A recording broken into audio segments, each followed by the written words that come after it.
Una sensación extraña invade a quienes investigaron, eso atestiguaron en sus escritos personas como Harry Price, entre esos muros. Una historia muy extraña que queremos poner, en orden, porque se ha dicho mucho y se ha dejado de decir. El nombre pertenece ya a la historia pura y dura de los fenómenos extraños. ¿O habría que hablar directamente y sin tapujos de fantasmas? Vámonos con Carlos Cala a la abadía Borley. La casa del reverendo Henry Dawson se construyó en 1860 en Essex, Inglaterra. Desde el principio, sus moradores, el reverendo, su esposa y sus 14 hijos, no dejaron de contar historias sobre ruidos extraños y apariciones misteriosas, entre ellas la de una monja que deambulaba por los pasillos y jardines. Y es que ha pasado mucho tiempo, teníamos apenas 16 años, 17, pero nos interesaba el asunto de personas que se desdoblaban. La semana pasada, cuando pasó por aquí nuestro compañero Santiago Vázquez, ya conocido de todos, recibimos un sinfín de testimonios a través del 7640 de personas que habían vivido esa experiencia. Los teóricos hablan de la sensación de vértigo, de la repetición de la propia vida, de un ser luminoso o seres luminosos que a veces dicen no es tu hora o dan algún mensaje, de la visión de escenas que son muy importantes. Volvemos a ver nuestro cuerpo tirado en una carretera y en estados de coma o de muerte aparente se veían cosas. Santiago nos prometía una historia personal, una investigación, y enseguida le damos la bienvenida. Manda un SMS al 7640. Escribe la palabra milenio, espacio y lo que nos quieras contar. Comentaristas de Milenio 3. Sabemos que siempre hay alguien al otro lado. La semana pasada dejábamos varias preguntas en el aire, experiencias cercanas a la muerte. Para resumir, estábamos hablando, si os lo perdisteis hace 7 días, como siempre con don Santiago Vázquez. Santiago, buenas noches, amigo. Buenas noches, sí, que buenas noches. Siempre con la palabra, la cita precisa, el documento. Hablábamos, Santiago, de una encuesta Gallup a nivel universal. Más de 200 millones de personas habían asegurado sentir algo parecido o tener conocimiento de estas experiencias, ¿no? Así es. 275 millones de personas en todo el mundo. Año 1986. Tremendo. Este fenómeno se universalizó con las experiencias de Raymond Moody, personas que en situación traumática afirmaban que habían salido de su cuerpo, habían visto una luz grandiosa, una sensación de bondad tremenda, incluso no querer volver, y es más, la revisión de su propia vida. Llegados a este punto, tal y como lo analizamos, Santiago, nos quedamos con la parte, vamos a decir, más oscura, pero que siempre está ahí como para advertirnos, ¿no? No todas las experiencias son tan bondadosas. Yo no sé si tiene que ver el nivel de energía negativa que alguien ha acumulado o ha proporcionado con que la experiencia ECM sea distinta. Así es, en efecto, Iker, así es. Yo recuerdo un caso que tú recordarás también porque fue un libro muy, muy famoso hace tiempo ya, Salvado por la Luz, de Daniel Brinkin. Este hombre, bueno, pues era un... no sé cómo calificarlo realmente. Su vida había estado marcada por muchas cosas muy negativas. Estuvo en Vietnam, allí hizo realmente cosas atroces, asesinó, después traficó con armas. Claro, cuando llegó a la luz, tuvo la experiencia, un rayo, pues le chamuscó literalmente, estuvo clínicamente o en muerte aparente. Cuando llega a la luz ante ese ser luminoso y le pasan la película de su vida en esa visión panorámica, realmente cuenta este señor lo mal que se sintió. Al ver lo que decíamos la otra noche, todo el sufrimiento que había causado en todas las personas a las que había hecho daño, y no solamente eso, sino por ejemplo cuando le muestran las escenas en las que traficaba con armas. ¿Para qué se utilizaron todas esas armas? Lo que generaron ellas individualmente. Exactamente. Las muertes de las personas que esas armas habían provocado, el dolor de los familiares.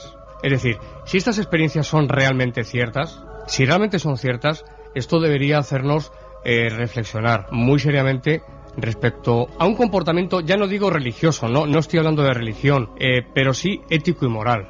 Ético y moral. O sea, el que ha hecho mal, de alguna manera... Hombre, hay una gran filosofía general que yo creo que trasciende incluso cualquier religión, porque se repite a lo largo de la historia la enseñanza de quien hace mal recibe mal y quien genera buenas sensaciones recibe bien.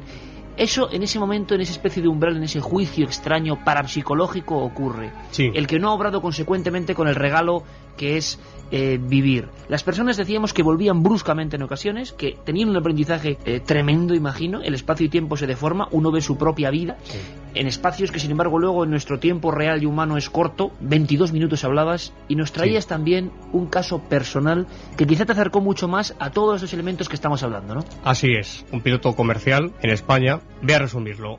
Una noche después de una despedida de soltero, pues claro, había bebido más de la cuenta, y en la A6, en la autopista de La Coruña, tiene un aparatoso accidente, terrible accidente. El coche queda hecho un amasijo de hierros y él automáticamente se ve fuera. Ve todo el escenario, ve cómo se acercan al cabo de poco tiempo policías, ambulancias, etcétera. E inmediatamente se ve empujado a través de un túnel, cosa que es una constante en estas experiencias, como sabes.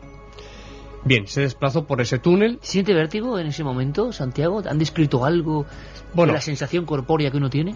Hay algunos testigos que sí que hablan precisamente de esa palabra, de vértigo, pero no es un vértigo desagradable.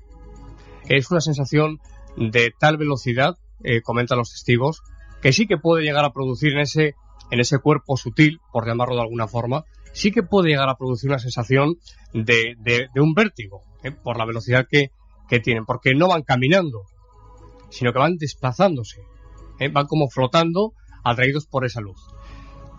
Al final está ese ser luminoso. Bien, Marcelo llega hasta el ser luminoso y se le muestra la película de su vida, pero se le mostró sobre todo una escena que había tenido lugar muy poco antes de ese accidente, días antes. Como he dicho, era piloto y es piloto comercial. Había estado en Santiago de Compostela, en la Catedral de Santiago, en un viaje de línea. Él y otro compañero acudieron a la Catedral y en la puerta, en las inmediaciones, había una persona, una mujer pobre, pidiendo. Y le pidió un dinero, le dijo que no tenía dinero para comer, que tenía familia, y entonces él todo esto lo vio después, lo estaba viendo en la visión panorámica, es decir, el ser le mostró esa escena. Lo cierto es que entró a la catedral y dijo, luego si puedo a la salida te doy algo. Él se metió en la catedral, estuvo por allí, ya después no vio a esa mujer. Pero entonces el ser luminoso le mostró lo que a esa mujer le pasó después. Esa mujer llegó a su casa, su marido, al no tener ella ningún dinero que ofrecerle, le propinó una paliza. Esa tarde-noche no cenaron. Y Marcelo me contaba, me sentí tan mal al ver eso. Fíjate lo que llegó a decir. Y se lo manifestó al ser luminoso. Hubiera querido una vida de 70, 80 años comiéndome los gusanos. En ese momento el ser luminoso, con voz grave, le dijo, no seas tan severo contigo mismo, pero aprende. Y añadió, pero ahora has de volver, porque vas a tener un hijo. Claro, lo interesante de este tema es que en aquel momento Marcelo no estaba casado. Tenía novia, pero no estaba casado. Cuando volvió, salió del hospital, la novia estaba embarazada. Es decir, que se da un dato, el ser luminoso da un dato que es imposible que Marcelo conozca y que después se corrobora que es así. Y se ve en el quirófano.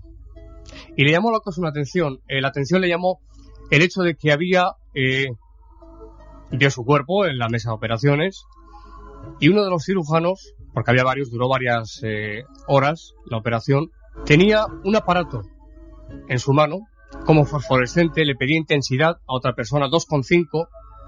Todo esto lo vio desde fuera. Estaban suturando el hígado. Cuando vuelve a su cuerpo, vuelve en sí, puede hablar. Cuenta a los médicos lo que había vivenciado. Los médicos no daban crédito. ¿Por qué era? Iker, un suturador que acababa de llegar de Alemania y que era la primera vez que se utilizaba. Santiago, los médicos, por supuesto, no podían aceptar bajo ningún concepto lo que les estaba contando esta persona. Claro, tú imagínate cómo se quedan los médicos. Les prometo que lo he visto. Concretamente, usted, y es que además reconocía a los médicos. Usted tenía en su mano un aparato que era así y así, y le pidió una intensidad a esta otra persona, 2,5 le dijo. Claro, aquello era cierto. Y Santiago, y por último, ¿cómo varía la vida de esta persona cuando regresa y tiene esa experiencia? Esa pregunta es importantísima también, porque, sobre todo, en casos de personas, que comentábamos al principio de Daniel Brinkin, había sido, no voy a decir mala persona, pero una persona no con muy buenos sentimientos y que no había obrado pues muy bien en la vida. Su vida se transformó totalmente. Es decir, cuando una persona tiene o bien un intento de suicidio, ya lo abordaremos si tú quieres otro día, y tiene una experiencia de este tipo, o bien la persona no ha sido todo lo bondadosa que debería haber sido, se producen, en todos los casos, se produce un cambio radical, porque ha visto realmente en qué consiste realmente la vida, y por eso se produce un cambio radical en su forma de ser. Poco más que añadir. Santiago, como más. siempre, muchísimas gracias por esta experiencia increíble, pero absolutamente estudiada, de una persona de carne y hueso que vivió todos los elementos básicos de lo que llaman ECM. No nos extraña que estos fenómenos lleguen muy profundo. La tristeza es que mucha gente tenga que cambiar su conducta en la vida por una experiencia tan límite, ¿no? Ojalá hubiera otros elementos para darnos cuenta de que a veces hay que dar un giro radical a nuestro comportamiento, ¿no? Pero bueno, estoy seguro que también, fíjate, todo esto es mágico, Santiago, porque cuántos miles de amigos esta noche han interpretado de forma muy especial estas palabras tuyas. La cadena continúa. La cadena continúa. Espero que así haya sido, Iker. Un abrazo fuerte, Santiago. Gracias. ¿Estás preparado para lo que pueda venir? Milenio 3, con Iker Jiménez y todo su equipo. Solo faltaba el concepto resurrección, aunque en este caso hay que emplearlo en una historia mucho más triste y hasta mucho más degradante. Nunca la dura, vamos. Esta semana un grupo de agentes policiales han detenido en la capital rusa a Grigori Grabovoi, líder de una secta religiosa que se declaraba capaz de resucitar a los niños muertos durante el atentado terrorista en un colegio de Beslan en el 2004. La fiscalía sospecha que Grabovoi se dedicaba a recoger dinero entre los padres de los alumnos muertos y por ello se le acusa de un presunto delito de fraude. Vamos a ver, cambiamos el tercio y nos ponemos un poco más siniestros en la coyuntura de que hay muchos pueblos, muchas historias en la vieja piel de toro que cuentan que se extinguieron sus habitantes, que los animales huyeron, que otros animales mucho más ponzoñosos, peligrosos, diabólicos, como queréis llamarlo, se hicieron dueños de los lugares. Serían plagas dignas de la Biblia. Hay un reportaje que nos ha sorprendido del compañero Paco Vázquez desde Málaga, porque hay muchos libros. Yo recuerdo un libro que hablaba de tradiciones y leyendas de pueblos deshabitados en la provincia de Burgos. Bueno, ahí tendríamos al celebérrimo Ochate con sus polémicas epidemias, que si fueron así, no fueron así, fueron en las fechas, fueron solo una, fueron tres, fueron más, no fueron ninguna, tumbas de gente muy pequeña rodeando el pueblo, supuestas pestes, cólera. Hace bien poco hablábamos de las epidemias, de la guadaña, del traje negro, de la hoz oxidada cortando vidas. Pueblos en España que de la noche a la mañana se quedaron sin nadie. Y no sabemos por qué. Hay varias tradiciones de hormigas que invaden un pueblo y varias historias alucinantes. Por ejemplo, cerca de Calahorra se cuentan varios. En Burgos se habla de una plaga de arácnidos que deja, yermo de vida, un páramo con varios pueblos. Se habla no solo de elementos naturales como pueda ser una inundación, pueda ser una especie de, de terremoto, de seísmo. No, ¿qué va? Se habla de condimentos mucho más especiales, mucho más enigmáticos. Por ejemplo, reptiles. Por ejemplo, serpientes. Por ejemplo, animales que, obedeciendo como una orden que viene de arriba, deciden atacar. ¿Pero esto es leyenda o es realidad? Vamos a viajar hasta Zalía, hasta un lugar que quiero que conozcáis esta noche en Milenio 3. Creo que tenemos ya a nuestro compañero Paco Vázquez. Paco, buenas noches, bienvenido. Buenas madrugadas, Iker. Oye, vamos a ver, cuéntanos un poco, haznos la fotografía. Un pueblo, ¿qué queda del sitio que ha sido protagonista de tu artículo, Paco? Pues básicamente lo único que queda son piedras, es decir, quedan 2 torreones, 2 baluartes muy pequeñitos de lo que tuvo que ser una gran fortaleza, algunos trozos de muralla que permanecen sólidos, mientras que pues mucha gente del lugar han estado utilizando incluso las propias piedras que estaban en las murallas para uso propio, para casas y demás historias, pero quedan muy poquito de la fortaleza, salvo lo que son las estratificaciones del terreno y poquitos restos, sobre todo de una de las puertas del castillo. Fue un lugar importante, fue un lugar con vida propia y fue un lugar que de repente se borró del mapa, ¿no? Fue un lugar bastante importante, de hecho tuvo que ser una ciudad bastante grande para la época, porque estaba en una confluencia de un valle. De hecho, pues hay constancia de que posiblemente fuese la ciudad llamada Tagara, que era una ciudad fenicia, pero que incluso hay quien afirma que era la que salía en los libros de Homero, Odisea, donde la mítica ninfa Calipso retuvo con sus encantos al mismísimo Ulises, de regreso de la guerra de Troya.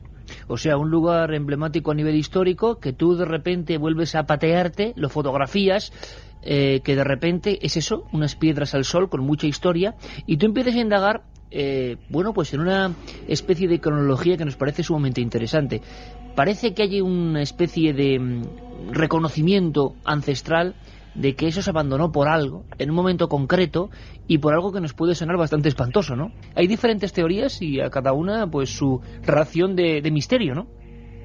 Sí, la primera y la fundamental es que una plaga de las denominadas bíblicas, una plaga de serpientes, de ofidios que se dedicaban a, pues eso, que se surgieron de la nada y empezaron a entrar en las casas primero.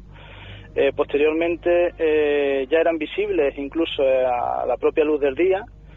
Los vecinos se dedicaban a perseguirlas, a exterminarlas, porque estaban causando bastantes bajas en lo que era la población. Pero llegó un momento en el que el número de serpientes era tan elevado que ya no temían a los humanos, sino que directamente atacaban. Y claro, la población empezó a diezmar y su número se redujo sustancialmente en muy pocas semanas, de tal forma que los supervivientes pues hicieron lo que todos hubiésemos hecho, echar tierra de por medio, abandonarlo todo y dejar el lugar. Qué interesante historia, porque en diferentes puntos de España se cuentan algunas tradiciones parecidas. Paco, es una historia que no sabemos hasta qué punto puede surgir de una especie de leyenda ancestral, seguramente enriquecida, ¿no?, con hechos puntuales, pero lo cierto y verdad es que ahí ya no quedó nadie. ¿A partir de cuándo? ¿Se puede saber más o menos la cronología de cuándo este lugar quedó deshabitado? Pues sí, mira, el concilio de Elvira se hizo el 15 de mayo del año 300 en Heliberris, Granada. A raíz de ese concilio, San Patricio llega a la diócesis de Málaga, que es uno de los fundadores, y de ahí se dedica a recorrer los pueblos de la provincia y de las ciudades para hacer que la gente se convierta a la nueva fe, que es el cristianismo, abandone lo que son los dioses politeístas, sobre todo romanos, de las ciudades que había en los alrededores. A raíz del 15 de mayo del año 300, pues es cuando se provoca todo. Sé que, por lo que dicen las crónicas que yo he encontrado a través de lo recogido por Diego Vázquez Otero, hubo una sucesión de semanas en la que atacaron estos oficios, y a raíz de ahí pues el pueblo dejó de tener gente, la fortaleza se abandonó, y hay una cosa que es muy curiosa, y es que hay un pueblo, bueno, más que un pueblo ahora mismo es una aldea muy pequeñita, uh-huh, que se encuentra a una veintena de kilómetros de ese lugar, y que se llama precisamente Puente de Salía, y que dice la tradición que es la distancia que pusieron de por medio muchos de los habitantes que vivían en esa ciudad para poder huir de esa serpiente y asentarse en la misma zona en la que vivían. Qué curioso. ¿Y se puede saber si realmente biológicamente, vamos a decirlo así, puede haber un tipo de serpientes en esa comarca, o las hubo en aquel tiempo, que fueran realmente tan dañinas o de un comportamiento tan agresivo. ¿Se ha intentado identificar qué tipo de ofidio, Paco, sería ese que se concentró en ese pueblo concretamente por algún motivo que desconocemos? Mira, yo he preguntado a alguna bióloga amiga y me dijo que, hombre, que en principio ese tipo de serpientes que cuenta la leyenda no son oriundas de aquí, incluso no podrían sobrevivir. La leyenda o la tradición oral dice que eran áspides asiáticas. Pero sí me dijo una cosa que era muy, muy importante, y es que esas serpientes o bien podían haber sido introducidas, es decir, soltadas en la ciudad, con lo cual pues el número no sería muy elevado, pero el daño sí sería alto. Ten en cuenta que las áspides asiáticas son serpientes muy finas y chiquititas. O sea, terrorismo biológico a la antigua usanza, vamos. Sí, podría haber sido así. O me dijo otra cosa que dijo, a ver, que es mucho más complicado de darse, porque resulta que se tienen que dar una serie de circunstancias muy específicas, pero que podría haber sido la caída de una plaga. Es decir, que por determinadas corrientes de aire, en una zona determinada, concreta, donde hubiese muchísimas serpientes, posiblemente en época de apareamiento, esas corrientes elevasen esos animales y las soltasen en un lugar determinado, que sería la ciudad de Zalía. Sería una plaga. Tú has indagado en el lugar. Yo no sé qué recuerda la memoria popular o los pueblos más cercanos, pero la gente piensa en esa leyenda, recuerda algo, y sobre todo una cosa más importante para los caminantes de Milenio, que son muchos. ¿Tú sentiste algo especial, o uno que se lleva la faltriquera cuando está caminando entre esas piedras sabiendo lo que tú sabías al llegar allí? Hombre, es un sitio muy curioso, porque ten en cuenta que está totalmente desolado, está lleno de vegetación. Además es una zona que ha sido muy castigada, ha sufrido un terremoto, ha tenido guerras, ha sido sobre todo baluarte árabe, donde hubo un asedio muy fuerte. Luego fue prisión, lo que quedaba de la fortaleza fue prisión obispado. El sitio es muy lóbrego. Uno cuando va caminando por allí no puede por menos de decir, oye, ¿y si me encuentro yo alguna serpiente? No hubo suerte, o no hubo desgracia en este caso, ¿no? No hubo nada, y aparte, pues eso, solamente hay una cosa que te puede dar una idea de lo que es el sitio. Tú desde lo que es la fortaleza ves todo el valle, que hoy está ocupado por gran parte del pantano de la Viñuela, y fíjate si estará desolado, que incluso cuando el viento sopla, y sopla muy muy fuerte, te lo digo por experiencia, porque más de una vez había que agarrarse a los trozos de piedra para no caerse, chilla, el viento a través de los pasadizos que hacen las piedras, chilla como si tuvieses a alguien allí pegando voces. Y llega un momentito en el que, con todo lo que sabes y el lugar, el viento y la situación, pues te asustas.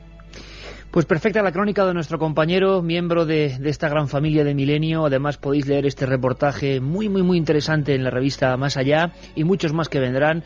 Paco Vázquez, la verdad es que nos ha descubierto, como hacíamos hace un tiempo, recordáis la historia del caminante que iba por diferentes lugares. Ojalá podamos recorrer juntos muchos de estos sitios, Paco, porque desde luego son fotografías sonoras que se van a quedar en la mente de muchos, y que van a hacer que muchos, quizá con todo el respeto, eso sí, como siempre, pues encaminen sus pasos a conocer parte de la historia completamente ensombrecida. Nos da la impresión de uno de esos lugares donde no sabemos tan bien por qué lo negativo o lo trágico pues se ha cebado especialmente, ¿no? Y no queremos aquí mencionar otros casos bien célebres. Zalía, una historia en el corazón de Andalucía, que recogía este reportero, este compañero Paco Vázquez. Paco, un abrazo muy fuerte, amigo, y esperamos un futuro viaje, ¿eh?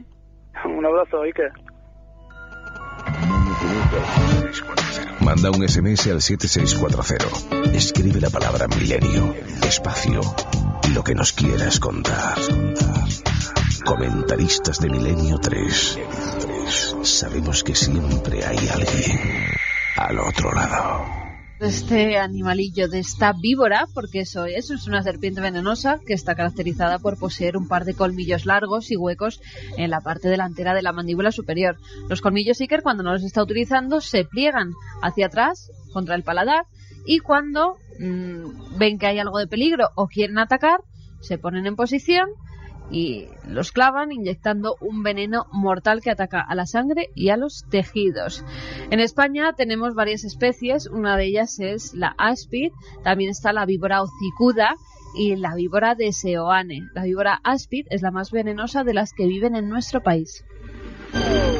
Si ven a este animal con cabeza triangular, ancha, que está cubierta de escamas y con ojos con unas pupilas verticales, que corran.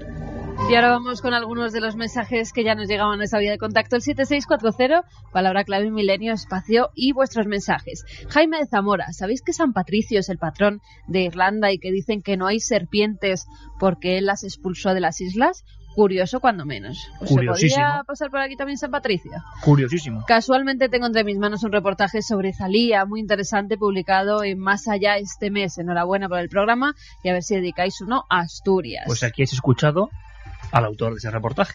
Al Código Da Vinci hemos de agradecerle que haya erradicado prejuicios y abierto las mentes y que la gente vea que la masonería no es tan mala como creían. Salvador Sánchez nos escribía y nos decía que él tuvo una experiencia parecida a la que Santiago Vázquez ha comentado hoy. Era jugador de hockey, nos dice, sobre patines en un partido, caí de boca dándome un fuerte golpe en la cara. Dice que todo eso se lo contaron después, que estaba en el campo y que vio que todo el mundo rodeaba a algún jugador caído en el suelo. Se asomó y se vio a sí mismo. Tras unos segundos recuperaba la conciencia con la cara ensangrentada y un gran dolor. Rubia desde Córdoba, que nos dice: me he visto muchas veces desde arriba dormir en mi cama y he tenido la sensación de caer desde el techo de mi habitación. Esto me despierta. ¿Qué opinan los médicos? Si hay algún médico escuchando, me gustaría saber su opinión y si han tenido algún caso similar. A los laicos y a los ateos también. ¿Qué les pasa? Soy Miguel de Aldaya, Valencia. Solo daros las gracias por dar más fuerza a la teoría de que hay algo más de lo que todos ya conocemos. Nunca he podido controlarlo. La salida del cuerpo es cierta. No sabemos dónde puede llegar el poder de la mente, nos dice un milenario.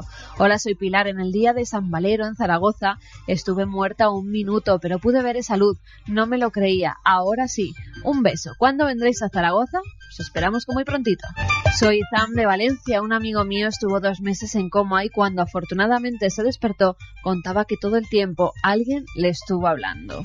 Los que quieran explicar las ECM, experiencias cercanas a la muerte, por la psiquiatría, que tengan en cuenta que por su metodología esta niega ya hasta la conciencia. Hola amigos, soy José de Villafranca del Penedés. Yo desdoblo mi cuerpo cuando quiero, hago viajes astrales. ¿Podría repetir el nombre completo del profesor que ha hablado antes? Se refiere a Antonio Piñero. Es catedrático en la Universidad Complutense de Madrid. En cuanto a las experiencias cercanas a la muerte, hay quienes piensan que son un mecanismo natural de defensa del organismo ante la muerte. Conocí a alguien que me dijo que sintió mucha paz y falta total de miedo. Soy de Ciudad Real y conozco algo de lo que decís. ¿Hablas de la garita de la monja? Nos vemos el 28, Sandalio, desde Ciudad Real. Pues de una monja nos han hablado en el antiguo hospital o casa de misericordia que había donde está el Paraninfo, donde, con aforo para 1.200 personas aprox, haremos Milenio 3 el próximo 28. Y desde las Baleares y también desde las Canarias nos dicen que cuándo vamos a ir a las islas, que también son España. Por ejemplo, José nos lo dice. Pues nosotros, en cuanto nos inviten las emisoras de las islas, vamos encantadísimos, porque además nos encantan los dos, tanto Menorca, en la que hemos estado y desde allí nos escribió un amigo, como Gran Canaria. Ahora os invito a un viaje diferente. Montaña rusa siempre de sensaciones. Nos han preguntado muchos amigos por una abadía. ¿Alguna vez hemos dicho algo, así como de pasada, como muy fugaz, sobre uno de los lugares más encantados, quizá, quién sabe, de, bueno, los últimos tiempos, desde luego? Una sensación extraña invade a quienes investigaron. Eso atestiguaron en sus escritos personas como Harry Price, entre esos muros. Una historia muy extraña que queremos poner, en orden, porque se ha dicho mucho y se ha dejado de decir. El nombre pertenece ya a la historia pura y dura de los fenómenos extraños. ¿O habría que hablar directamente y sin tapujos de fantasmas? Vámonos con Carlos Cala a la abadía Borley. La casa del reverendo Henry Dawson se construyó en 1860 en Essex, Inglaterra. Desde el principio, sus moradores, el reverendo, su esposa y sus 14 hijos, no dejaron de contar historias sobre ruidos extraños y apariciones misteriosas, entre ellas la de una monja que deambulaba por los pasillos y jardines. Tras la muerte del reverendo Dawson, fue su hijo quien continuó viviendo en la rectoría. Pero los fenómenos extraños no desaparecieron, ni siquiera cuando llegaron los nuevos inquilinos, el reverendo Foster, su esposa y su hija. Ellos juraban y perjuraban que un fantasma había abofeteado a la mujer y la había echado de su cama. Los investigadores decidieron tomar cartas en el asunto y buscar una respuesta a tantos fenómenos extraños, cuyas historias empezaban a extenderse por Inglaterra como un reguero de pólvora. El Times, de Londres, publicó un anuncio pidiendo voluntarios para pasar varias noches en el edificio. Unas 40 personas decidieron aceptar el reto. La mayoría fue testigo de momentos espeluznantes. De nuevo los ruidos, las luces misteriosas, las figuras extrañas. Una pastilla de jabón golpeó con fuerza a uno de los escépticos invitados. Otro observó cómo un termómetro bajaba de golpe 10 grados, sin ninguna explicación razonable. En 1939, la rectoría de Borley sucumbió pasto de las llamas.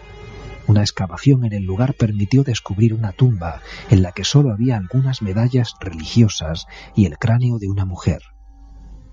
Una investigación posterior permitió completar el círculo. En el siglo XVIII, una monja francesa abandonó su convento y se fugó con su amante a Inglaterra. Una vez allí, el hombre la estranguló y la enterró bajo el suelo. La monja de Borley no descansó en paz antes de que se descubriera su tumba, pero después tampoco. Visitantes recientes del lugar en el que se alzó la abadía aseguran haber revivido los mismos episodios de ruidos extraños, luces misteriosas y bajada brusca de temperaturas. La historia continúa. Milenio 3. Cadena SER. Con Iker Jiménez y todo su equipo. Ayer, en esa tertulia especial con periodistas de sucesos de toda la vida, 2 generaciones se vieron las caras aquí en el estudio principal de la cadena SER. Hablábamos de hallazgos macabros. Muchas veces un crimen se inicia con esa estampa, con esa escena.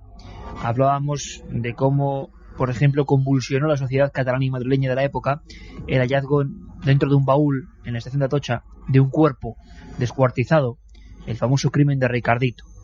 Los hallazgos de cuerpos troceados, desde luego, no son del siglo XX ni del XXI. Una noticia escabrosa, lóbrega: 121 cráneos en China. El Ministerio de Seguridad Pública ha confirmado hace pocas horas que los 121 cráneos hallados en la provincia noroccidental china de Gansu pertenecieron a seres humanos. El pasado 26 de marzo los cráneos fueron encontrados por un pastor en el interior de una bolsa de plástico que se encontraba tirada en una quebrada de una zona montañosa del condado autónomo tibetano Tianzhu. A la mayoría de cráneos se les cortó la parte superior, mientras otros aún conservan piel y cabellos. En lo que sí coinciden los especialistas es en que las cabezas fueron separadas del cuerpo cuando los individuos ya estaban muertos. En un primer momento la policía sospechó que se trataba de cráneos de monos, pero expertos forenses de la Universidad de Lanzhou han concluido que se trata de restos humanos de todas las edades y sexos, como han demostrado las pruebas de ADN. Los mismos expertos han negado los rumores de que los restos procedieran de varios hospitales y que los médicos hubiesen retirado los cerebros con fines facultativos, ya que las investigaciones muestran ausencia de técnicas médicas para la decapitación y de señales de heridas mortales. La policía realiza investigaciones para conocer la procedencia de estos cráneos, la localización de las otras partes de los cuerpos y cuándo y cómo ocurrieron estas decapitaciones.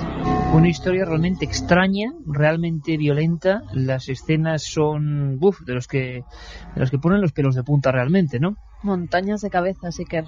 Es como las ha puesto la policía una encima de otra y las fotografías son impactantes. No vamos muy lejos de Japón, de China, mejor dicho. Vamos al país nipón, porque ha sido condenado a muerte, ni más ni menos, un personaje del que, sobre todo en los años 90, estuvimos obligados a hablar. Un ser tétrico, un individuo con cara de completo alucinado que, caramba, quería matar, consiguió hacerlo con algunas personas, pero quería hacer una masacre sin precedentes. El líder de la verdad suprema. Y casi lo consigue. Además, el Tribunal Superior de Tokio ha rechazado esta semana la apelación que los abogados de Asahara, el líder carismático de la secta La Verdad Suprema, sobre su supuesta incapacidad para afrontar un proceso judicial. Pues el Tribunal Superior ha dicho que es perfectamente capaz de afrontar ese nuevo juicio. En febrero de 2004, la Corte Provincial de Tokio condenó a Shoko Asahara a morir en la horca por su responsabilidad en 13 crímenes, entre los que figura el ataque con gas sarín en el metro de la capital japonesa en 1995, que acabó con la vida de 12 personas y causó unos 6.000 heridos. El juez de la Corte Provincial de Tokio ha señalado que el acusado creía ser un dios y que pretendió dar un golpe de estado en nombre de una aparente salvación y para hacer ver a todo el mundo que sus enseñanzas catastrofistas eran ciertas. La secta, que era liderada por Asahara, aún sigue existiendo bajo el nombre de Alep, y los actuales responsables aseguran que sus enseñanzas se basan en el budismo y el yoga y que pretenden despejar el camino hacia la iluminación de sus miembros. Eso si antes no los mata, porque vamos, menudo individuo. Por fortuna podemos cambiar así en un segundo de lo peor y lo más abyecto de la humanidad, estos personajes suicidas, a otros exploradores auténticos, buscadores de verdad, que gracias a ellos pues hemos obtenido imágenes inolvidables, imágenes que forman parte de la reconstrucción del pasado, de Henry Lott, un hombre que descubrió la Capilla Sistina en mitad de África. La cornisa norafricana siempre se había caracterizado por los miles de interrogantes lanzados a los científicos. Escondidos entre las grietas de sus riscos, los primeros aventureros descubrieron representaciones de lugares frondosos y, en definitiva, nada que tuviera que ver con la tórrida sequedad que hoy caracteriza este lugar del planeta. El primero en descubrir e investigar muchas de estas pinturas prehistóricas fue el francés Henry Lott. Su trabajo en la década de 1950 abrió la puerta de un mundo desconocido en el África de hace casi 8.000 años. ¿Cómo era posible que un lugar desértico aparecieran en él representadas escenas de nadadores, animales que necesitaban de una vegetación frondosa y un clima mucho más húmedo? La respuesta era sencilla. Hace 8.000 años, el norte de África contaba con un clima totalmente diferente al actual. Las lluvias eran frecuentes y las zonas lacustres eran muy abundantes. La zona más conocida se encuentra al sur de Argelia, en el Tassili. Allí Lott descubrió pinturas con toda clase de mamíferos, personas bañándose en enormes lagos e incluso extraños personajes que con el paso del tiempo se han convertido en iconos de este lugar, como el famoso marciano del Tassili. La publicación de su libro Hacia el descubrimiento de los frescos del Tassili supuso el hallazgo para muchas personas de la riqueza arqueológica de estos abrigos rocosos saharianos, repletos de fantásticas pinturas rupestres de miles de años de antigüedad y una nueva puerta a la interpretación del origen de culturas tan aparentemente ajenas como la egipcia. Se podría decir sin exagerar que Henry Lott copió e investigó absolutamente todo lo que se podía hacer en el norte de África. Su trabajo se conserva en la actualidad en el Museo del Hombre de París, en gran parte sin revisar ni publicar. El impresionante legado de este verdadero pionero de la arqueología es el punto de partida ineludible de todos aquellos que se quieren acercar a las misteriosas pinturas de nadadores en el desierto. Milenio 3, Cadena SER, con Iker Jiménez y todo su equipo. Hoy, como no está con nosotros don Alberto Granados, no puede hacer ese movimiento robótico terrorífico del autómata loco. ¿Por él? Sí. Por cierto, que maravillosa la pieza de Nacho Ares. Hablaba de que gran parte del material se calcó y pudimos ver ese material, ¿verdad, Carmen? Sí. En las dependencias secretas, vamos a llamarlo así, del Museo del Hombre de París. Allí nos desplegaron unos inmensos rollos de tela. Altísimos, eran como de 2 metros o más. Y había seres extrañísimos, figuras. No se sabía que en Tassili, en las pinturas de Tassili, había escritura. Bueno, pues Carmen y yo estuvimos ahí, fotografiamos esa escritura que por vez primera veía la luz en las dependencias del Museo del Hombre, más de 5.000 calcos de las pinturas de Tassili, y se lo enviamos a Juanjo, que siguió fenomenalmente estas investigaciones. En oscuras dependencias de ciertos museos, ¿cuántas cosas siguen ocultas a los ojos del gran público? Como se nota que es sábado y la gente está de marcha y las vacaciones, porque con esta música... Soy Sergio de Torrejón. Con 3 años me operaron del corazón y me acuerdo que en una de las curas me vi a mí mismo desde la puerta de la habitación. Juanjo desde Hospitalet nos dice con qué fin metían los cráneos en bolsas de plástico. Es una historia muy extraña que desde luego seguiremos Suena pacientemente. ritual, a mí me me suena ritual. Hombre, un ritual con tanta gente, es que sería asombroso. Es que si no... Hablar de serpientes es apropiado en relación con el gran tema de estos días. Para los gnósticos representa la sabiduría y para los católicos el mal, nos dice Luis. Hola amigos, ¿por qué no habéis hablado hoy de pintores y arte? Hablad de James Ensor y de Egon Schiele, espero haberlo dicho bien. Merecen la pena, una historiadora del arte. Hombre, porque hay una dinámica que imagino que igual los más habituales ya conocen. Muchas secciones se emiten cada semana, pero otras no, y no sabemos nunca qué va a pasar, y siempre dejamos algunas en barbecho, pues para que cuando encendáis la cadena SER para oír Milenio, tanto el viernes como el sábado, pues no sepáis qué os vais a encontrar.